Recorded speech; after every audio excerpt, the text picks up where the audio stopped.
go. Well, you're a little bit. You're not quite as small today. Let's see. Bring that thing down. Let's get on a level playing field here. I brought myself up a little bit, but I'm not on your guys' level yet. So it's like a nice metaphor. Yeah, it's a work in progress, man. You're on your way. That's right. But Good morning. ladies and gentlemen, excited once again. This is like second time in a month, I believe. Pretty darn close to it. The Mr. Austin Malleolo in the house. That's right. It's good to be here. Hopefully I'm not wearing it out. Yeah. No, and I have a feeling there'll be more to come. Morning, Jess. Jess, what's up? But we got to see each other in person last week and had a great time. We were all at Affiliate Con. Curious to hear your thoughts, Austin. What'd you think of Affiliate Con just in general? Yeah.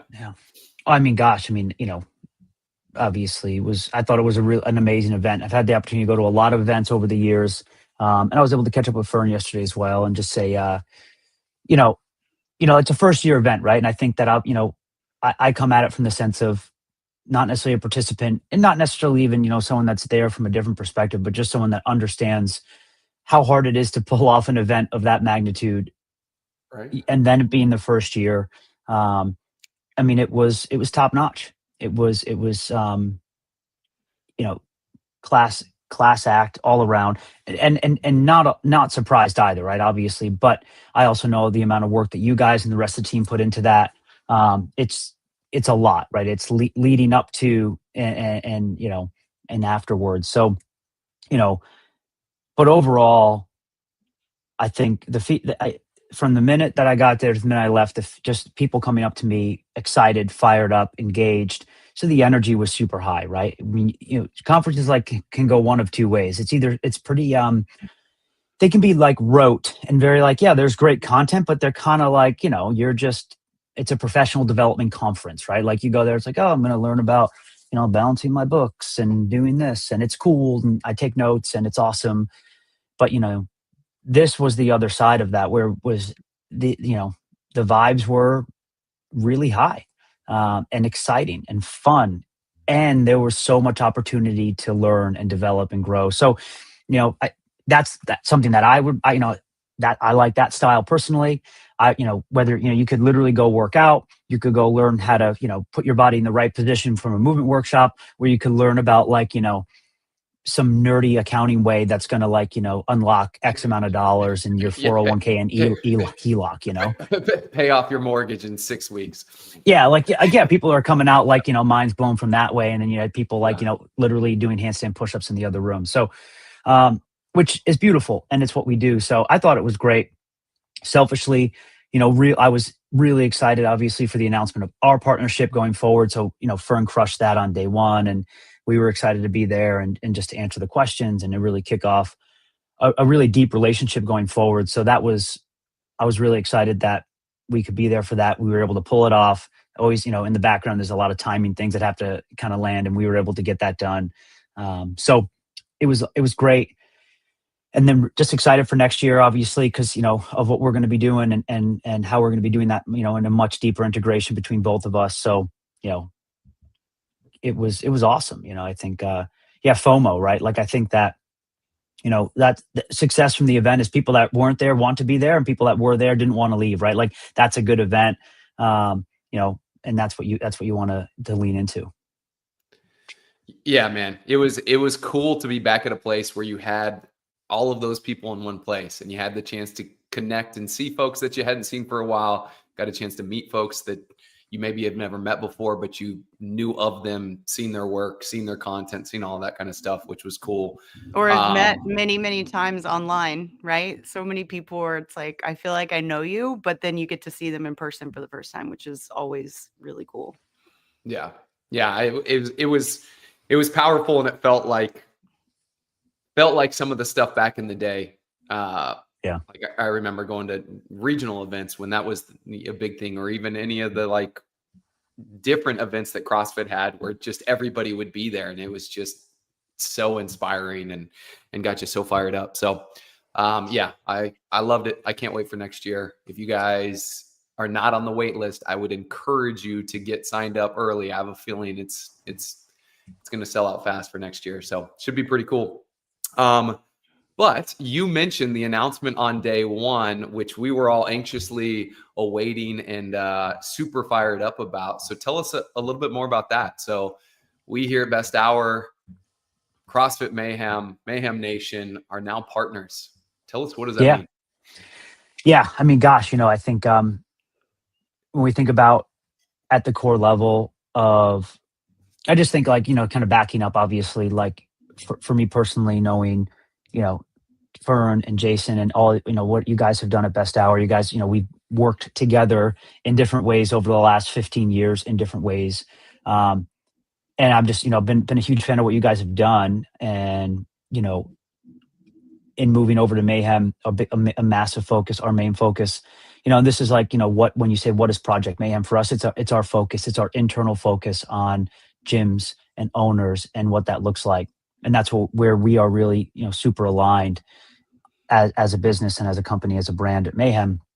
And I really wanted to start to pull together a group of the best, right? Kind of like from all different avenues, and Best Hour from an operational perspective, a strategic operating partner with what we're going to be delivering to our community was a no-brainer. So, really what that looks like is, we're going to kick it off with we're going to have an owner development weekend at Mayhem on the 6th and the 7th.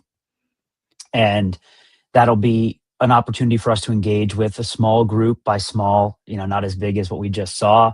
But, we'd like to be able to fit 70, 75 people there, which is, old school level one for those who've been around. Like that's what, we used to run, at Reebok back in the day. And I know Mayhem's done it too. So, and really just have an opportunity to engage with our community at a much deeper level beyond just programming, talk about how do we implement it? How do we lean into business development, coaching development, owner development, business operations, all of those things. And these are areas where you guys are subject matter experts and you have a really strong team.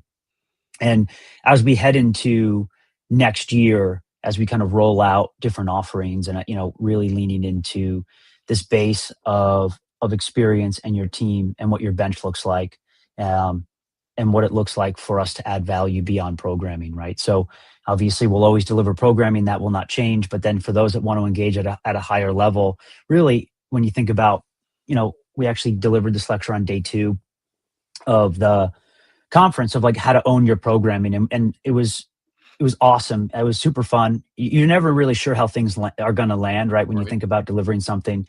And I tend to take things for granted a little bit.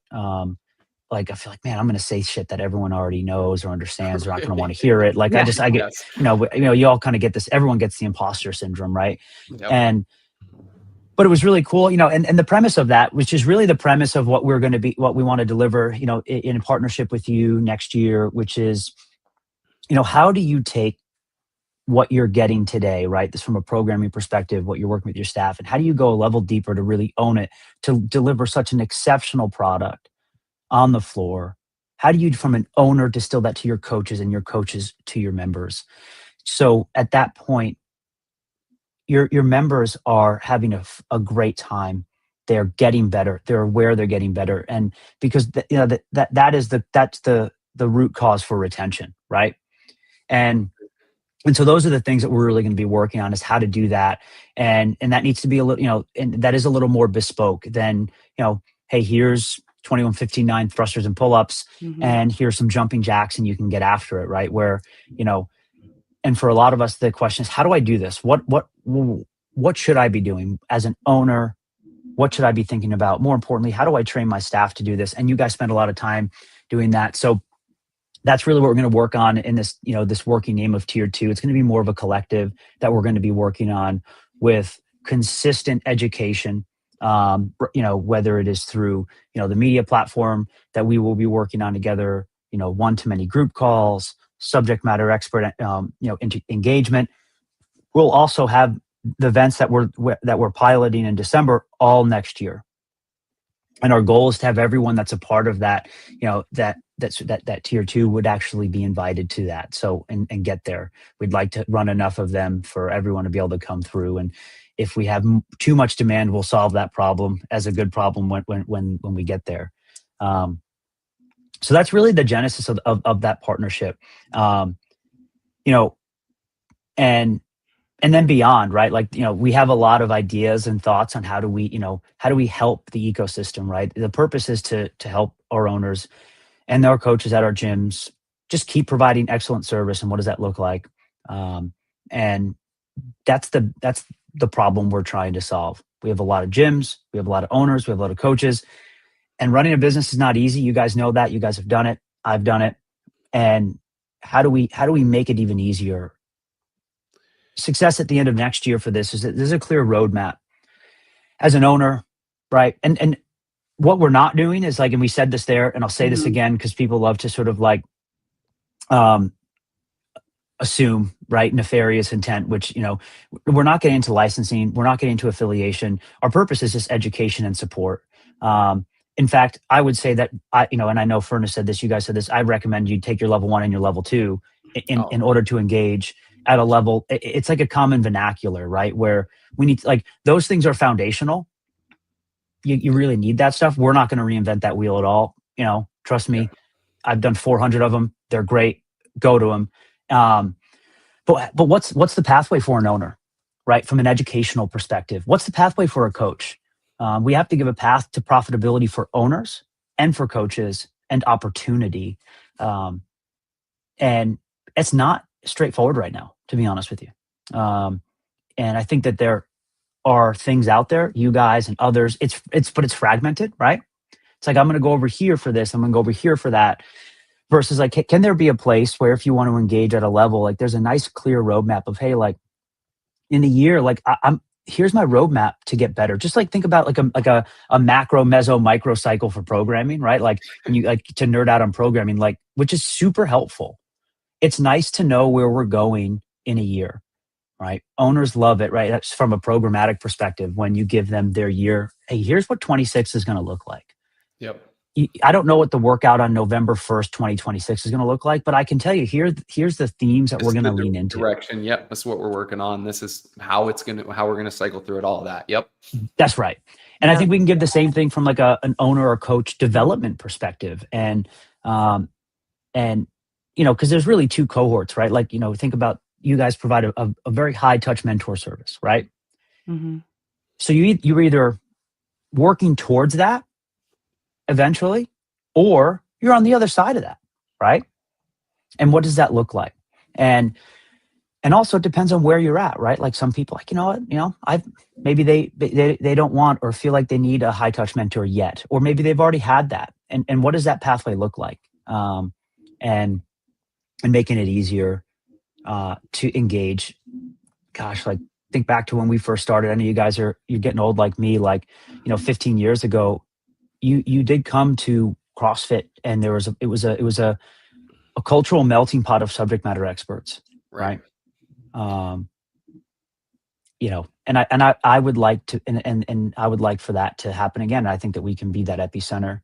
And that's why I think this partnership is so valuable, because of the value that you guys have on your team, and also the other partners that we're going to bring in from a Mayhem side. I mean, we're already going to bring in EC from a nutrition perspective. You know, we have Pamela from a gymnastics perspective, you know, and a handful of other conversations of people I really want to loop in. So you come in and you have some really strong perspectives on just education. And, you know, you need to know, you got to be about it. You got to like, you know, we can talk about different programs, but like you need to have a base level, and you go to your level 1, you learn about nutrition, meats and vegetables, nuts and seeds, some fruit, little starch, all that good stuff.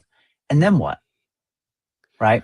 Like there's got to be this pathway of continuing education, even if it's just to keep you stimulated, and then transmit that to your members. Right? Absolutely. It's like, we see it all the time. Even moving from the level 1 is the foundation, right? You learn the points of performance. You get a chance to see what it's like to be coached at a high level and get some insight onto seeing and correcting. And then you practice on your own. You come back for your level 2, same deal. You get to see a little bit more how this actually applies. But the tough thing is you don't get a lot of day in and day out feedback and more direction on not only essentially what we focus on at the level 1, the level 2 really is like the specific warm up, how to really teach see and correct movement. Yeah, we give some examples of classes and things like that. But to get more guidance on how to actually apply that in the class. What does a full 60-minute session look like? To your point, how do you take a program that's given to us that's written in general and now look at that program through a lens to where it's like, all right, I know what my facility looks like. I know how much equipment I have. I know who my athletes are. What am I going to use from this workout that you've given me? And how am I going to apply this? Because I think there's a disconnect there, right? Of how do we take these things that are given to us and actually use them to provide the service and experience that we want. So I love hearing that. And we had such a good time this weekend, like connecting with EC, working with Pamela. We filmed some stuff that we're going to be putting out on the YouTube page here on our socials. And it's going to go in the knowledge as well. So it's like, I'm so stoked to be able to have all of us in one place to be able to provide more resources for coaches, which is going to be huge. Obviously running a good affiliate, you've got to have a strong business and you've got to have a great product, which is where the coaching comes into play. So very cool. Yeah. Go ahead. Yeah, no, we can, how are the in-person events going to work? So this first one, it's a good question. We kind of like, so we have this first one, which is December 6th and 7th at Mayhem. And we're kind of treating this as a, sort of a pilot. It is the pilot. It's our first one. The whole Best Hour team will be there. All of our team as well. We haven't even released a schedule yet, but we will today. So you heard it here first. Breaking news. That's right. EC will be there. Pamela will be there. Obviously Best Hour, the Mayhem crew, Rich, the whole team, like we're putting our all into this first event. So right now we've limited it to those that are on the wait list, and to be on the wait list for that, yes, you need to be a Mayhem gym right now, and want to be a part of that. But you can also sign up. You could free trial for the couple months that we offered at Affiliate Con, so you can get a taste of the programming, understand that, but also just be a part of it. It's, again, common vernacular is important specifically for this first one. So that's part of why we're also going to limit it right now just to 1 per gym. This really gets everyone up in arms because they want to bring one participant, 1 person per gym. Yeah, okay. Because we want, and the reason why is we want as many gyms represented at the first event. This is not the way we'll do it going forward. Because we also respect that, hey, as an owner, I have a head coach. I'm a manager, I have a head coach. Right there, value can absolutely come from multiple people there. Sure. But we really want to make sure that if there's an owner that wants to be there from a gym perspective, we want that feedback and that awareness, right? So we also know that we have wonderful people out there that are super users that want to bring many people, right? So if we open it up even a +1, we probably would get 50% of the affiliates, right? Because everyone would sort of bring that +1, which I love you guys and it's awesome, and most likely will be like that in the future. So that's what we'd like to achieve. If towards the end we have a couple spots open, we'll honor everyone that has signed up. We'll send you a note, be like, hey, if you want to bring your +1, we got 15 spots open. Throw them in there if you want.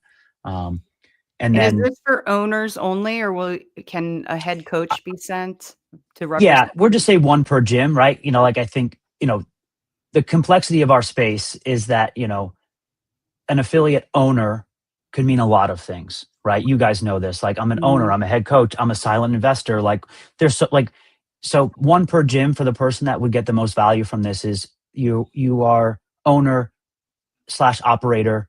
You're probably not removed. So if you feel like that might be someone better suited than the actual owner on the LLC that you submit to the Secretary of State, then you should send that person. And then go, and that's something where I think, we'll send out a couple more communication to the Best Hour crew and our crew, but I'm excited to also get some feedback from everyone on this. I mean, we just want to, I know that when Todd and Kristen, you guys are up there, you guys are going to obviously crush it. But more importantly, we want the feedback from the participants is this something that just added value to you? That was, that's all that we're looking for. So we'll probably, also offer an invite to a select few to come in a little earlier, to maybe even do a roundtable, say, hey, like, we're going to be building something, as we're calling now a tier 2, this collective for next year. What are these things that you're really looking for that would be valuable to you? Something that's really important to me and to Rich, and I know you guys, is, like, listening to every one of our community. What can we do that adds value? We don't want to do shit that you don't want to do, obviously, for and what's the point? So the goal is to kind of keep running that down, and by the end of the weekend, you leave there with a good example of that's what we'll be offering next year, just across 12 months, right? Like, but condensed into 2 days with subject matter experts and the content we're delivering. That's really like sort of what the archetype is. Yeah, I love that concept that you just said. I just want to repeat it so that, like, we highlight a little bit, is the concept of what we're going to be doing and running over 12 months, the product that you're going to get. The example is condensed in those 2 days. So that's right. Yeah, you're going to get a great idea, great understanding in the 2 days of what the product actually is that we're going to be able to help all the gyms with over the course of a year. Yeah. And so the schedule looks like it's primarily Saturday and Sunday, full day Saturday. Is it a full day Sunday, a little bit shorter so people can get out of there? What's that look like? And then you mentioned potentially some people coming in for a roundtable. Does that mean so Friday ends up being something that people will be there for? What should they expect? Yeah. So we'll do an optional Friday like night workout roundtable discussion for those that get into town. For those of you that haven't been to Mayhem, it's not in Nashville. It's a strong hour. What I mean by a strong hour for you city folk, it's one road. Yeah, it's 80 mile an hour on one road. You're not making up time on that, right? Unless you are on a rocket ship. So it's a strong hour. So if you fly in maybe midday or whatever it might be, we'll have a workout and then a roundtable discussion on Friday night. We'll probably let a handful of gyms know, like, hey, if you can come in a little earlier, we'd a much smaller group to just kind of lean into and have some discussions there. Saturday, sort of, this kicks off at 7. We'll do a run club optional, right? And then from there, just full day to the end of the day, then a social at the end. If you've ever been to Mayhem, the Saturday socials obviously are barbecue, a staple in what that's right. Barbecue, games, hang out, just time to intermingle. There'll be a lot of us there and a lot of you to make sure that we have that time. Sunday we'll kick off again, but we'll be done around, our goal is to be done around like 1:30, because we want to respect, like, the goal, again, the older I get, and maybe this is like, being able to get to the airport and get home at a reasonable hour on a Sunday night makes your next week beautiful versus tough. So, like I would say, like, I want you to be able to get to Nashville, BNA for like a 5 o'clock flight, right? That would be ideal for you guys. So because it's strong hour back to Nashville. It's a strong hour back to Nashville. That's right. That's right. So, so we're trying to obviously, mirror that a little bit. And we have a lot of experience at Mayhem. Obviously, we do a lot of train with riches as well. So those events, we similar in that structure, try to get people out of there in that afternoon. Obviously, we do a lot of level 1s and level 2s, but those schedules are not flexible. Good thing is we can be flexible. Yeah, that's great. Yeah. So, I think, you said something earlier on of like education and the goals. And I think that it's being a critic of the ecosystem is important, right? Not dogmatic. And what I mean by that is like, what's the current structure of education look like and why are we doing this? And, I think a lot about, if you think about education in the space at a mass level, the level 1 and level 2 are educational courses. The level 3 is a test. So there's no in theory education there. By definition, it's a test. Yeah. I mean, the amount of education that is gained through studying for that and working towards that obviously is huge, but you're right. Self-directed. Yes. Yep. Absolutely. Right. Self-directed and engaging someone else usually to help you with that, a best hour or potentially the knowledge. Yep. That works. Yeah, exactly. All right. And then the level 4 doesn't exist. So right. But so when I say that with the respect of like, okay, there is so much to be desired from an educational perspective on application. And I think through the years of what I've had the opportunity to do, Denise and I, you guys probably all know Denise Thomas. We created the coach development program, like, gosh, feels like 100 years ago, like 10 years ago at Reebok CrossFit One. People would come in just like hands-on, right?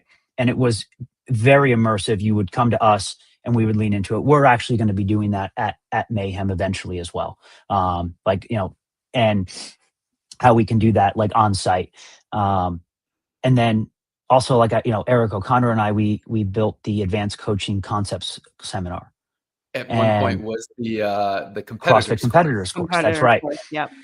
And I still have that content. Honestly, I reread it the other day and I'm like, my God, like this is just like really gold on its implementation. It's how do I coach better on the floor, warm up, scaling options to get people better from, when we talk about, coaching a competitive athlete to coaching, brand new athletes. Like I need to be able to add value to both. How do I teach you how to string muscle ups together, but also, keep someone engaged that's never had a muscle up, right? These are really hard things. Right. And that's kind of what we were talking about in the lecture, owning your programming is, how, and also it's like, no, it's also okay that if someone walks in that they may never do a muscle up, and that's okay. It's also okay to say that like doing muscle up transitions in a workout is boring. Right? Like I know it's like, I mean, it is for someone that if they don't care about the neurological adaptation, if they're like, listen, versus like, you know what, just do a pull-up, you're going to be okay. Right. It's great. Like, but like being less tied to like, I did this for years, right? It's like the stimulus is pull to, through, then above the rings, you need a pull and a push. And the neurological component is as demanding as the load is large. Like, listen, like I could recite it all and understand the importance. But if I'm 50 years old and I'm coming in 3 times a week, at best, right? The average attendance is 2.5 in our gyms, right? 3 times a week is really good. And there's a muscle up day. And yeah, offer that to them. But also like if they just want to crank out some pull-ups or do something else and whatever it is. And Kelly said this. That's right. And I think Kelly said this on Sunday and I loved it, right? Kelly Starrett spoke as the keynote on Sunday for those of you that were not there. And it's like, remember the goal of CrossFit was never CrossFit. Yeah. Like we got to remember that. Like, and like the goal of CrossFit was not to get better at CrossFit or working out. Like full stop. Yeah. Like from the words of Greg himself, right? Like CrossFit was for the exercise minimalist as well, was I believe a quote from Greg. It was to get in and out of the gym as fast as possible, to go do other things that matter. Whether it was ride bikes, right? Greg he loved bicycling, right? Play sports, tip of the pyramid, play with your kids, whatever that might be, right? But so when you're in the gym, like we got to remember, like actually, like that, what's actually happening there, it doesn't matter that much compared to like, hey, are we doing something? Most people's ceilings are eons above them, right? So like them doing a pull up is going to help them. Like very few people are like, if I don't practice. I'll pick on the muscle up transition. If I don't practice the muscle up transition, I am not going to reach my human potential. Like I just like that's just not the case, right? Like no. Do you have 10 or 15 strict pull-ups? If the answer is no, then I think I said 30 was a good goal. I saw you 30 strict pull-ups. Yeah, 30 strict pull-ups. Well, Cabo, she's got 11. She's got 11 stricties. I still have a ways. I still have a little ways to go. That's pretty good for you, I guess. Pretty good for me. Yeah. But like, yeah. So that's sort of where I go with that of like, hey, but the net of all of this is, man, you got to be, and I say this with respect, you got to be so good at coaching to deliver a good class. Like you have to be so like all of these things that we're talking about. And I know you guys very well personally and professionally, you could execute on that, right? You could walk in there and run and just do that. You would not have to think about things that majority of people would have to think about to deliver a great class, and you would still be challenged, right? Yeah. 100%. Yeah.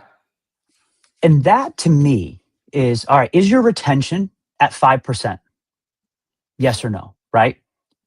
And if it's not, I believe it actually, the root of that is how good you are on the floor. there are other things that can help to it, like your systems, your ops, and all of these things. But Right.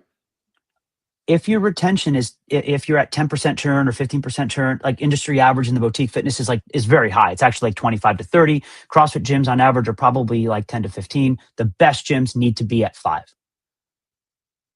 in our business. And that has to do with how good you are. It's that simple. On the floor. Are you damn good at your job? Well, and that, we continue to preach that, right? It's like you've got to have the business practices, but you also have to have a good product on the floor, which is your ability to coach. And that's why we put so much work into that, and offer what we do with Coach Dev, part of our program, with the knowledge and everything else that we do there. And so, and to your point, like, there's so much of this that, yes, you need to know how to teach, see, and correct. You need to know how to manage the group and do all of that, but you also have to have the mental bandwidth and ability to your point, kind of see the forest through the trees of like, yes, it's muscle up day. I want to expose everybody to this. We're going to use that in the specific warm up to go over this. Maybe we're going to do a little skill session where we do a couple reps on the minute every minute. But when it comes workout time, when the athlete comes up to me and is like, hey, I want to do something else, do you have the ability to still make that connection of like, all right, we're not going to do the muscle up transitions. I've got something else. Maybe it's pull-ups, maybe it's something else that's going to allow you to hit the stimulus, allow you to achieve whatever you want out of that day. Because ultimately it's your fitness as the individual that's in the gym. And can I foster and cater to you enough to do so? And if I'm able to do that consistently, one, the person's going to be happy they're getting from the program what they want. But then hopefully I also, as a coach, inspire you enough and make the muscle up transitions that we did in the skill session fun enough that this maybe is something that you walked into the gym and was like, I don't ever care to get those, but that was so great. Maybe I do now want to try this a little bit more and potentially do that next time. I just, there's so many layers to that. And to your point, it's got to be, what we do on the floor is going to impact so much in the business. And so, why does this matter? So I got two things. When it comes back to like, well, what is the goal of this partnership? What do we want to do? What is this, this additional, this tier 2 that we're calling it now, going to look like? Honestly, it's the goal is to support that journey, answer those questions, help you from a coaching development perspective that, if you think about from what Mayhem delivers now, it's programming, it's a lot of it. There's a lot of great resources. This is just going a step deeper for those that want to lean into that. Right. And listen, the beauty of this is that, hey, like, and this is important for our community. It's like, no, like, we're not getting rid of what we're already offering. Like, if you just want the programming and you want a chest bump and high five once a year when we see each other, awesome. Like, that's not changing. Our goal is to go deeper, that those that want to engage, because it's a two-way street. Right. It's like a gym, right? Like, I don't want you to come to my gym unless you're going to come consistently. Right. No, it's like, hey, what is this second offering going to look like? It's going to take, it means that you need to engage and interact. And we're going to put a lot of people and resources in front of you to help you be a better coach, run a better operation, engage with specialists. But you have to engage. Like, I won't engage that for you, right? And that's the beauty of that. And really the deeper understanding, and I think I don't know where I said this last, but it's, it changed my view on classes. And honestly, what we deliver and how we deliver. Someone who's actually a CrossFit coach, former affiliate owner, said, hey, my wife doesn't go to a CrossFit gym. They go to, I think someone wrote in the comments, like, I think she's like, yeah, she goes to an Orange Theory. I was like, oh, damn, why? And it's like, well, she only works out 3 times a week because of kids and work, right? And the way their schedules work. And when she goes to a CrossFit class, she doesn't want to, if it's handstand walk day, she doesn't want to practice her handstands for 25 minutes. She wants to go, like, and I thought to myself, I was like, man, that's devastating. I thought to myself, I think that's fair. I don't want to personally practice handstand walking for 20 minutes either. Right. I just don't. Now there was a time when I did as well. There's a time that I had to spend a lot of time and I wanted to learn, but what am I, 38 going on 100, I change my workout, and this is like the hot take, right? Like, I change my workout every day. Like, I obviously follow Mayhem programming. I wrote my programming for years. There wasn't a day where I personally didn't change it for myself or even for the class to class, day to day, based off how I'm feeling, what I'm doing. Right. And or tweak it or change it or whatever it might be. And it doesn't mean you don't program that stuff, right? That's not what I'm saying. I think it's much, you have this, but you need to have the flexibility to cut it down and distill it down where, hey, like, yeah, we can do this stuff, but I also, if you don't want to get upside down for whatever reason, you don't have to, right? It's like nutrition. It's like, I love EC's concept of nutrition. I'm not telling you what to remove from your diet. I'm actually telling you what to put into your diet with the 800-gram challenge. That concept I love. It's like, I'm not saying, if you say, I'm never taking cheese out of my diet, right? People are so connected to cheese, right? Everyone talks about cheese. Yeah, never cheese taking is it out. hot topic. It always is, right? It's like, great, never take it out. Great. Awesome. Just eat some vegetables and fruits, 800 grams a day, right? I think that same concept can be really beneficial from like a fitness perspective is, hey, like, I'm not telling you to remove something. I'm actually just saying, hey, like, let's just make sure that we should do this. And what is this? And maybe that changed day to day. So that really hit me is, yeah, we don't want to stray away from these high skill movements. We want to do these things. But if someone comes in and you need to prepare for this, you need to make sure you're ready to rock. And this is something like at the advanced coaching concepts course, when we ran it, like a lot of it was talking through how you set up before a class to prepare for different scaling options, different tweaks, like you'd have to really create your setting so it was easy for you to execute with a handful of people, right? If you're going to do a pull-up scaling option where you're going to just put a band between two J cups so they can stand on it, you got to have that ready, right? It's not it's not earth-shattering, but you just need to set that up in a couple stations so you don't need to be doing that and messing around with that, right? Or writing down the option, right? I always had the low skill, low brain power option, right? Someone comes in and they look emotionally fried. They're annoyed to be there, but for some reason they showed up, right? It's like, hey, I got that sled push and the burpees over there. I don't even need you to do the workout today.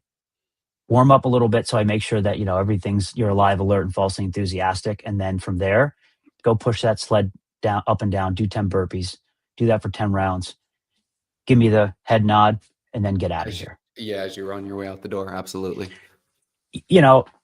For whatever reason, right? Like in the personal and personal stuff, like we take it for granted because we know ourselves, but there are personal things, health things, that you got to be ready to just handle without addressing head on, right? It's like my favorite. It's like, any injuries, raise your hand. No, no one will don't ever raise do your, like, actually, like, I'm really embarrassed because, it's like think about like whatever, right? Like, and what's a really good example of this is kids. My daughter's 7 years old and she's now just starting to get to the point where I can tell she gets embarrassed about things. But it's based on how I address it. Right? So if I bring it up in a way of like, she's never going to tell me. But if I create a very safe space or I don't even bring it up at all, she'll then approach me about it, talk to me about it. But very rarely if I say, it's like, hey, it's like, tell me about your day, I get nothing. Right? But if I find a safe spot, parents know, like, you're in a car, they're a little tired, they'll tell you everything about their day, right? It's the same thing with adults. Don't, get them on a bike in the warm up where the fans are loud and walk up to them. And next thing you know, they're now hitting you with what you need to hear, right? There's some noise, there's some music, no one can hear. They're thinking about something else. Those are the things that are really, really important. So that's the stuff that, we need to talk about. We need to talk about how to deliver. Yeah. And it's like, that's such, as a coach, I've got to know somebody's injuries. And I got to know that even if you walked out of my class yesterday and you looked fine and were fine, today you might be different. And we also got to know, to your point, that like the likelihood of somebody being willing to raise their hand in front of 12 other people that they somewhat know or maybe don't know at all and share any of those things, it's not going to probably happen. So making sure that you go through the process of connecting with everybody throughout that general warm-up or when they're walking into class, how you feeling today? And you're able to read their body language and all of that stuff. And these are all things that kind of seem obvious, but they're also kind of nuanced. It's hard to put into the objective, like, list of what goes into coaching a great class. It's like, yeah, we need to know their injuries or ask for injuries. But to your point, if you just do it so bluntly, they're not going to tell you anything. So how do you learn the skills and how do you learn the nuanced ways to go about uncovering that stuff from people? And that's a lot of what we try to provide with breaking things down the way that we do. And then just some of the different drills and homeworks that we do in our coach development and the knowledge and all the rest of that. So yeah, to your point, and not only that, but then being prepared, having the nuanced approach to asking for injuries or talking to someone in the safe place so they'll talk to you about it. But then the one step further, being prepared for whatever the answer may happen to be for whatever the workout is that day. And that can be a missing link for a lot of coaches too. It's like, cool, we ask for injuries and then someone gives you something. And then now you're like, oh, well, I'm not really quite sure what to do with you. So what do you think? Yeah. Well, yeah. What do you want to do? Well, and I think, so a few things, right? Like, I know you guys preach this, but like, know what you don't know, right? So, I mean, I remember, like, you'll get so much respect. Like, listen, I don't know how to handle that, but I do know, like, I don't know how to specifically handle that, but my goal is to keep you safe and put you through a pain-free range of motion today. So, 100%. So let's experiment. And that's like, even working with adaptive athletes, I've had a lot of people reach out and be like, oh my gosh, I've got this person that has X, Y, or Z issue. They're coming to my gym. I'm freaking out. And I'm like, hey, I can't tell you what they're going to be able to do because I don't know. But I guarantee you that person, when they show up and you tell them, hey, I've never worked with somebody that has this issue, let's play with some things and try it out. Every single time I've worked with an adaptive athlete, that's always been the process. Let's try this. Ooh, that didn't work. All right, we won't ever do that one. Let's try this. That does work. Cool. You feel comfortable. Let's keep going. And it's like, yeah, to your point, know what you don't know and don't be afraid to ask the questions and experiment a little bit. People appreciate it. Yeah. I mean, that's and I want to say one thing, because my fear and what I want to make sure that, like, one of our goals are, over the next year with this, with what we're developing, is that we can't get stuck in this theoretical, esoteric environment of like, this is what you need to be doing because it makes you better. It's like, yes, but like there's so much theory out there. Yes. Which is great, but like, I don't give a shit at some point. Like, hey, I need to run a better business. I need to make some money. I need to have a career. Like, why do you go to you go to college? Do you go to college because you have this intrinsic drive to further your education and be more well-read? No. Some people, maybe. Let me tell you. Not very many. You go there because, like, I want to have opportunity, right? Right. And like, and that's another really important piece of and that's another goal of this partnership is, hey, like, what does this look like? And from a business perspective, from a career trajectory perspective, and this is something that we're, as we go deeper into our partnership into next year, is how do we give more opportunity to engage? Who are those that are doing things that we really want to work with and lean into, give people the opportunity to engage with the broader community, right? And, because, we don't have as many trainers in the ecosystem than we did 5 years ago. That's a fact. We don't have as many affiliates in the ecosystem we had 5 years ago. That's a fact. And I think it is not because less people are working out. In fact, more people will enter the fitness ecosystem over the next 5 years than we've ever seen in history. And they're going to be moving towards what we're doing, which is, call it what you want, but a functional training, right? And there's everybody else that's hopping into the space or copying what we do and just making small tweaks and calling it something different, right? And so I think, and the aspect of this is what we need to create. It's twofold, right? Like that's why, it's like, how does HQ plan to set themselves apart, so on and so forth? Is it marketing? Well, again, I don't work at CrossFit HQ anymore, so I can't speak on behalf of CrossFit. I can tell you what we at Mayhem are doing, what our goals are to do, and it's in now competition or parallel path, right? So do I think F45 is competition? Yeah. Do I think High Rocks is competition? I actually don't. I think that's actually like a valuable tool that can be used at our gyms as an example. Training for something, right? We should be leaning into training for something. High Rocks is a great thing you could train for. It's something very, very tangible. How can CrossFit set itself apart? Well, I actually think so. Let's just take, for example, our affiliates in our gyms. GLP-1s are something that will drive a lot of people into gyms over the next 5 years. And we're talking 80 million people over the next 5 years are going to enter the fitness market because they're going to get on some type of one of these drugs. Their doctors are saying you have to go to a gym and you actually have to have resistance training, right? For the first time in history, doctors are actually telling people to go weightlift. Right. So let's take about our philosophical thoughts of do we like this or not? Throw that out. That's not the conversation here. This is the thought of people are being told to go to the gym and weightlift and have resistance training and create healthy habits. This is with this, there's no better gym suited to achieve this than the CrossFit gym for multiple reasons. One, just the pure thing that we have the best coaches, yes, and we have a system, the methodology that allows you to do it all very effectively, weightlifting, all the other things. We teach you how to move safely, effectively, efficiently, better than anyone else across the board. Yep. Additionally, the community aspect, right? We know that when you walk into a CrossFit gym, no matter how good you are at teaching, our gym owners are great at taking care of people, right? That is that common ground. And that's what many of these people need, right? And that's what they're looking for. So I actually look at this as from a setting ourselves apart perspective. We need to lean into that really, really well.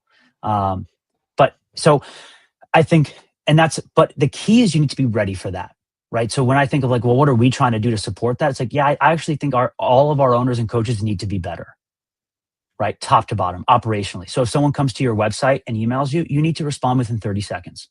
And if you don't have systems or operations set up for that, you're failing. Why? Because someone that reaches out to another gym, F45, a Planet Fitness, whenever, their CRM, their customer service, their systems and ops are top notch. That's what franchises are the best at. It's not a bad thing. Learn from them, right? How do we help you do that?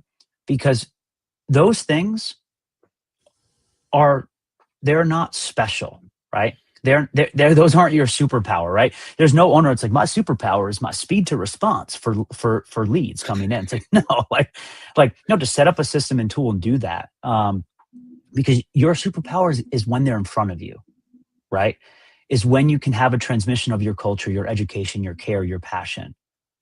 So you need to make sure you get them there, right? And I think that's something that's how so there are things that you need to like get on a level playing field, to be honest with you, right? Like it's not set yourself apart. Like you actually have to get on the same level because most of us are getting beat in an arena that you shouldn't be getting beat on. You need to beat everyone else on is the quality on the floor, the retention game, right? Again, if your retention is over 5%,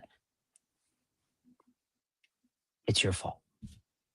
Yep. Right. If you're churning rather over 5%, then we can be better. And that's what we want to lean into. And that's the direct correlation to your business because all those other gyms have 30% churn rate, if not higher. Because their business model is built on churning people in the door and then out the door, right? Right. They don't have the connections that we have. They don't have the same community. Like it's not the same, right? And if anybody's gone to any of those other gyms, it does not feel the same way that it does in ours. So that's right. And that's the thing. You can get a great workout too. Like that's the other thing. Like and you get a great workout. But and that's and I encourage, and here's another thing. I encourage everyone to go to your local boutique franchises. Do it next week. I've done it. I've recently done a F45 class. I think I need to do an Orange Theory here coming up. I do have several friends that are diehard Orange Theory. I should drop into one with them. Go with them. Yeah. Like go to the Burn Boot Camp. Go to these, and open mind, right? Like, one, I think that's important as a human being is to be open-minded. And two, as an owner, learn. What are they doing that you're not doing? What are they doing, right? Like, because let me tell you something. They do things really well. They also do some things really poorly. But learn, right? If I'm going to go take a class from Todd or Kristen, I'm going to go there, try to and try to learn something from them, right? What is it? Picasso said, "Good artists borrow, great artists steal." Steal. Oh yeah. Right. So it's also good to know. It's like, like what's happening here, and so we used to say that all the time about like go to your local CrossFit gym to learn, right? like we said, go down the other road and take a class, and do that at all other gyms, and what that looks like. Go through a new member flow. Go to a website, right? If you want to really see how good some of these are, go to a website and just go on their website. Next thing you know, you're getting phone calls, texts, and emails like within a minute, and you're like, how did they do, right? Like, like, I'm a member. I don't even know how that happened, but I've got I just somehow did. Yeah, it's like, obviously my membership, and I don't even know what happened. Right, I just bought a mattress. Like, how did this happen? Yeah, what's going on? All right, we got a couple questions in here that I want to pull up that are kind of in line of what we've talked about before. So one from Vicente. Where's the line between accommodating too much and pushing people to do something outside their comfort zone? And I think this is a tricky one. And there was some discussion there, but he brings up your example of the sled burpee workout separate from class that might be too accommodating. So I think there's a difference between I let everybody come in and do their own thing and it's kind of chaos versus, hey, this is a one-off scenario where I can tell that you need something different and I allow for that to happen. What can you speak to that at all anymore? Like, add anything to that? Yeah, it's a good question, and again, there's an assumption when I articulate that, because let me tell you, I did that. The assumption is you are in control, that you are passionately and empathetically the leader that is in control of your community. What I mean by that is no one can walk over you and no one tells you what to do, but everyone understands that you care about them at their core. You're a leader. Leaders lead. So if you go too far in the sense of pushing people to do hard things, they won't come to class. They just won't. Trust me, I did it the wrong way for years. Oh, I don't want this. I don't want to do this workout. I'm just not going to go. And that was my fault because I made it clear that this is the workout. You need to do the things that you're not good at, right? Now, the other side of that is I've walked into gyms and it is chaos, right? People are just doing whatever the hell they want. So there is this underlying theme of control, of open communication as well. And also just the fact of what you're communicating to your members, right? People are coming there. They're paying money to be coached through a group class. They're not paying for one-on-one. They're not paying for open gym. So there is that understanding there too. Like, as long as hey, you're coming here for class. So what I would often do is I would say, hey, let's just do the general warm up and then I'll let you peel off, right? One, it allowed me to check in on them. And two, 50% of the time they may have just jumped in a class after that, right? Because, it doesn't, the general warm up did his job, or other people, convinced them to take class for whatever reason.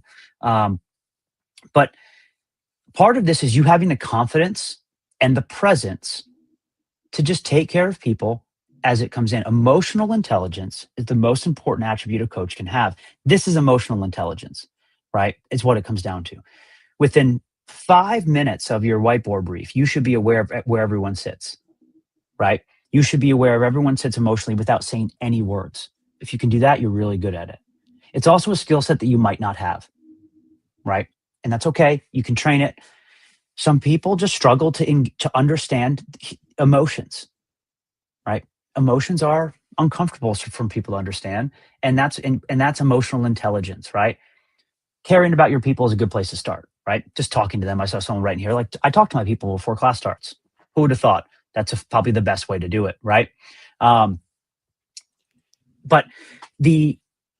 keep, again, I'm 38. I've been doing CrossFit 15 years. I'm in pretty good shape still, okay? I can still do a lot of things. I will never be as fit as I once was.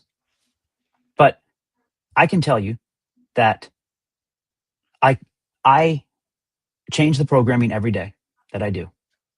I don't work out a lot, relatively speaking, unless I'm forced to by Rich. And it's awesome. I feel so good.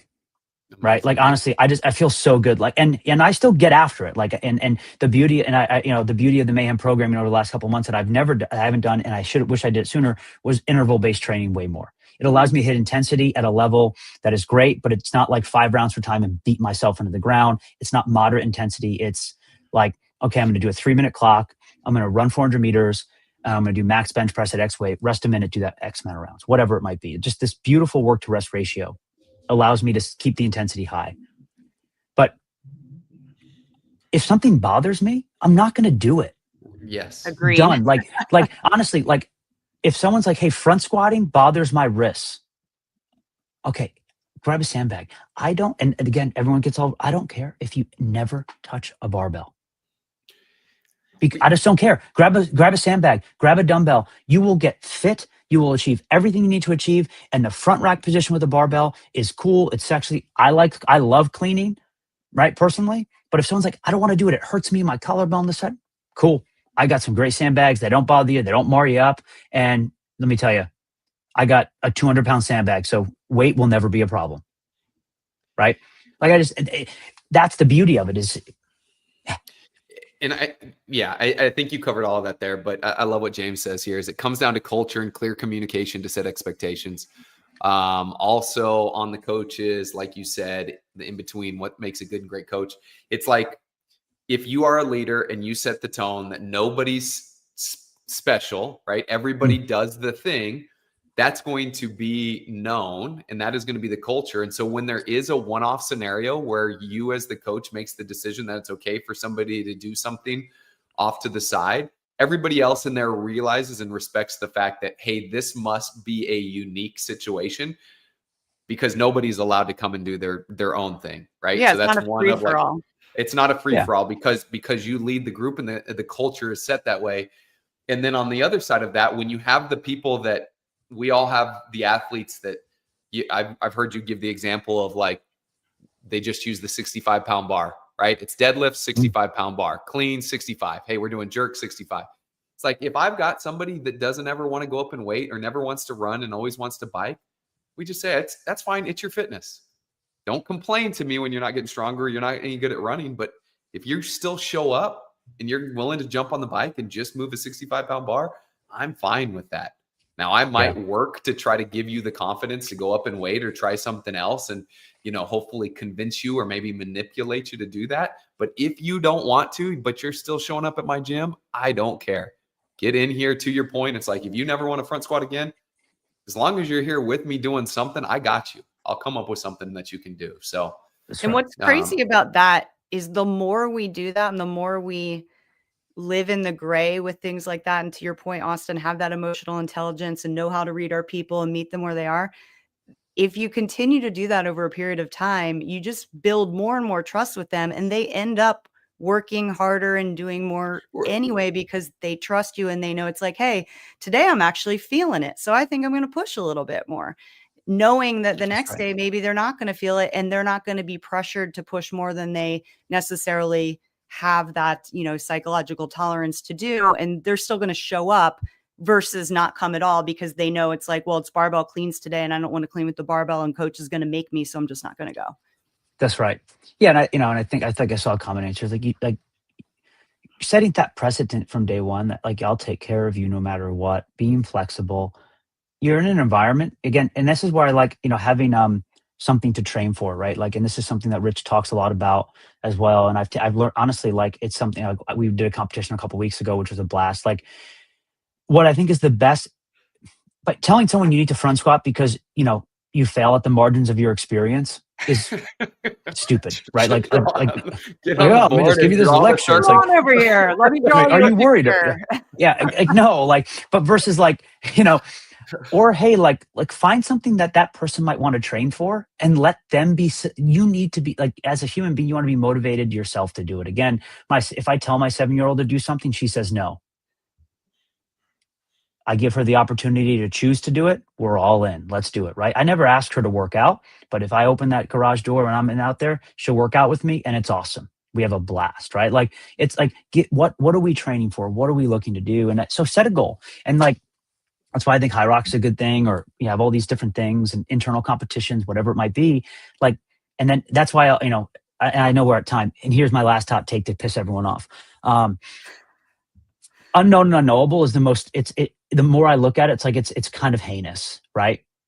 Like it just like, yeah, unless for the tip of the spear, right? But like the reality I is, love that you're dropping this at exactly. And in the stream. Mic drop. Versus like, let's know, like, that's right. Hey, I want to know what I'm like, look at, you like to post the workouts, like people show up when they know the workout. And if you run experiments of like posting a workout for a competition versus not versus event, like people want to know.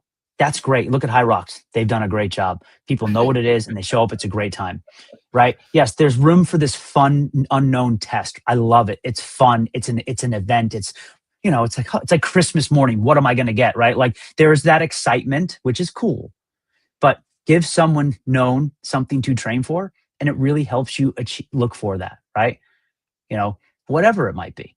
That's why weightlifting is fun for people. And it really helps. Like, hey, I know I want to lift X weight, and they can set a beautiful plan to get there. And it feels really good when you achieve that goal. Right. And so I think that's something that is, you know, yeah, it's it. At least we got Denise out of bed by 10 o'clock. So nice job.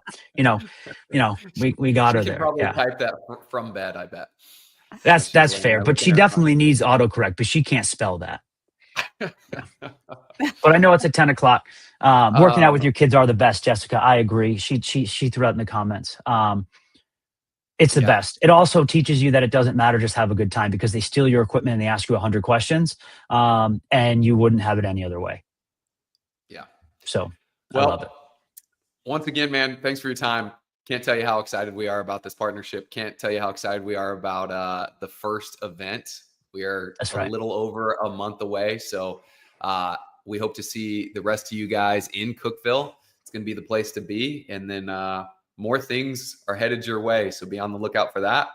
We're going to keep working to provide more resources and make everybody and this entire community better. So super stoked for that. Austin, thanks for hopping on. I'm sure it won't be long before we have you back, man.